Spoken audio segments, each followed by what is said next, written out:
Kisah Anies Baswedan tinggal kelas karena ikuti pertukaran pelajar. Anies Baswedan, tokoh yang dikenal luas dalam dunia politik dan pendidikan Indonesia, ternyata memiliki kisah masa remaja yang inspiratif dan penuh lika-liku.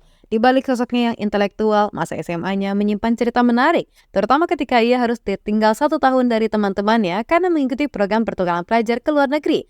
Sebuah pilihan yang mungkin tidak umum di masanya, tapi justru membentuk cara pandang dan wawasan Anies di masa depan.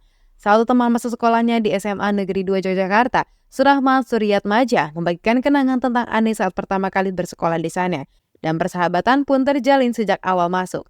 Namun kebersamaan itu sempat terputus saat Anies berangkat ke Amerika Serikat melalui program AFS, sebuah program pertukaran pelajar internasional yang cukup presisius di kalangan siswa sekolah menengah saat itu. Keputusan Anies untuk menempuh pengalaman belajar di luar negeri membuatnya harus mengulang sebagian pelajaran saat kembali ke Indonesia. Akibatnya, ia baru lulus 1 tahun setelah teman-teman seangkatannya. Meski demikian, Surahman menegaskan bahwa hal itu tidak berkaitan dengan kemampuan akademik Anies. Justru sebaliknya, kecerdasan Anies diakui oleh banyak orang, baik teman maupun guru, terutama karena latar belakang keluarganya yang berasal dari dunia akademik.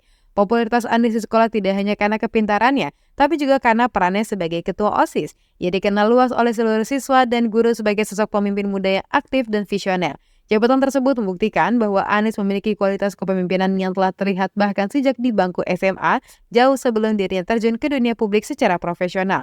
Setelah lulus SMA, jalan hidup Anies dan Surahman mulai berbeda. Surahman melanjutkan studi ke Universitas Islam Indonesia, sedangkan Anies melanjutkan kuliah di Universitas Gadjah Mada, tempat ayahnya juga mengajar. Meskipun demikian, komunikasi antara keduanya tetap terjaga, apalagi karena Surahman sering mendengar kabar Anies dari lingkungan kampus dan masyarakat sekitar.